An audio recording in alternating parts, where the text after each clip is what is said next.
Friends, स्वागत है आपका हमारे यूट्यूब चैनल टॉपर क्लासेस में। आज हम पढ़ेंगे शब्द शक्ति, जो हिंदी व्याकरण का महत्वपूर्ण टॉपिक है और इसमें से आपका प्रश्न पूछा भी जाता है। तो आज हम पढ़ेंगे बहुत ही सरल शब्दों में कि शब्द शक्ति होती क्या है, ये कितने प्रकार की होती है और पेपर में कैसे आएगी। शब्द शक्ति किसे कहते हैं, इसके प्रकार लिखिए। शब्द एवं अर्थ मिलकर काव्य की रचना करते हैं। इन दोनों में गहरा संबंध होता है, अर्थात शब्द एवं अर्थ के संबंध को शब्द शक्ति कहते हैं। सीधा सीधा अगर बोला जाए तो क्या कहेंगे हम कि शब्द और अर्थ के संबंध को हम शब्द शक्ति कहते हैं। शब्द शक्ति 3 प्रकार की होती है: अभिधा शब्द शक्ति, लक्षणा शब्द शक्ति और व्यंजना शब्द शक्ति। ठीक है। हाँ, अब हम पढ़ेंगे अभिधा शब्द शक्ति क्या होती है।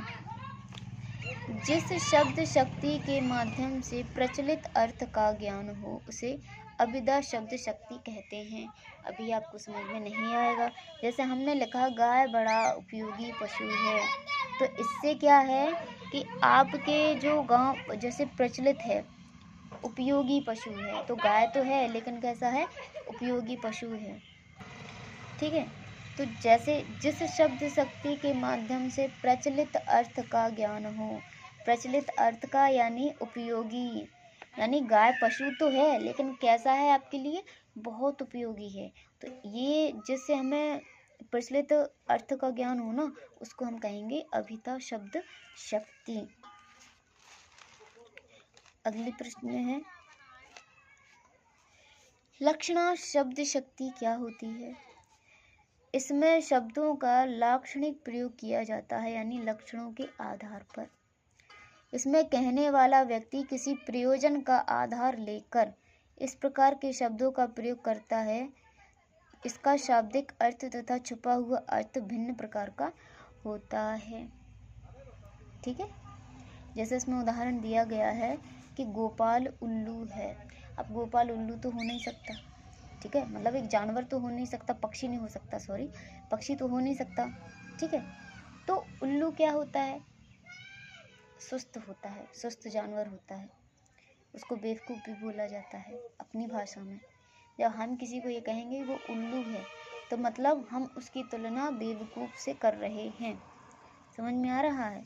तो उसको जब हम किसी के लक्षण के आधार पर किसी से तुलना करते हैं तो उसको हम कहेंगे लक्षणा शब्द शक्ति।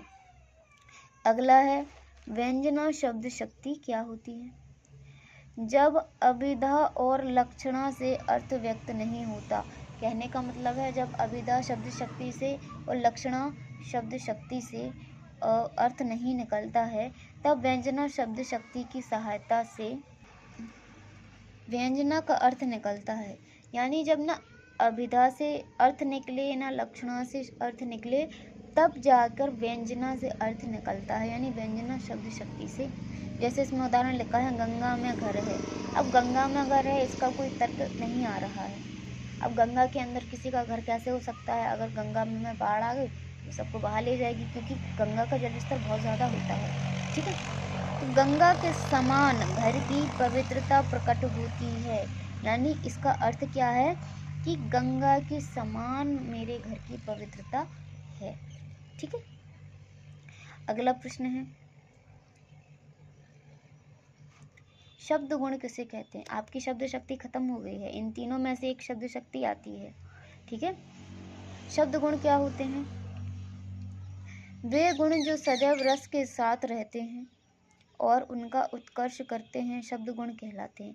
यानी वे गुण जो सदैव रस के साथ रहते हैं, रस आपने पढ़े हैं। ठीक है। इसके 3 भेद होते हैं: माधुर्य गुण, ओज गुण और प्रसाद गुण। आशा है आपको ये शब्द शक्ति पसंद आई होंगी। आपकी शब्द शक्ति यहाँ तक है, तो आपको ध्यान करना है कि आपसे शब्द शक्ति छूटे नहीं। हमने बहुत ही सरल भाषा में आपको समझाई है, तो आशा है आपको समझ में आ गई होगी। इसलिए मिलते हैं अगले व्याकरण के अगले पाठ के साथ। धन्यवाद।